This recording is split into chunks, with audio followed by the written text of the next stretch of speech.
Quelques heures après, les habitants de la rue de Rivière à Vic-sur-Aisne restent sous le choc. Ils décrivent tous un individu agressif, dans un état second, essayant de pénétrer dans leur domicile. Quand il a vu que j'ouvrais le volet, il s'est jeté sur le rebord de fenêtre. Il a glissé, il est tombé. Il a monté au niveau des marches, il a été par derrière. Il a essayé de rentrer à 2 endroits différents. Après, il est descendu, il criait Allah, enfin plein de trucs que j'ai pas fait attention.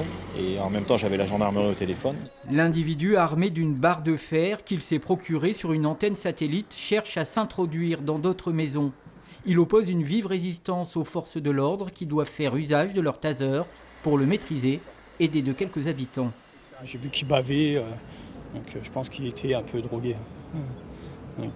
Mais du moins pas mal drogué. Parce que la petite demoiselle lui a mis un petit coup de matraque apparemment.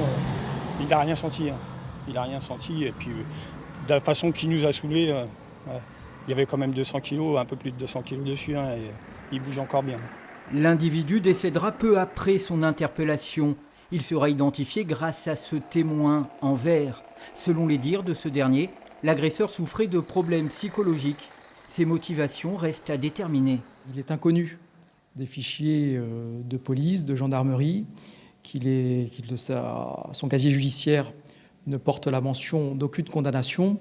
Donc nous poursuivons les investigations pour connaître éventuellement ses antécédents psychiatriques ou autres qui pourraient nous permettre de cerner la personnalité de cet individu. Une autopsie sera pratiquée demain.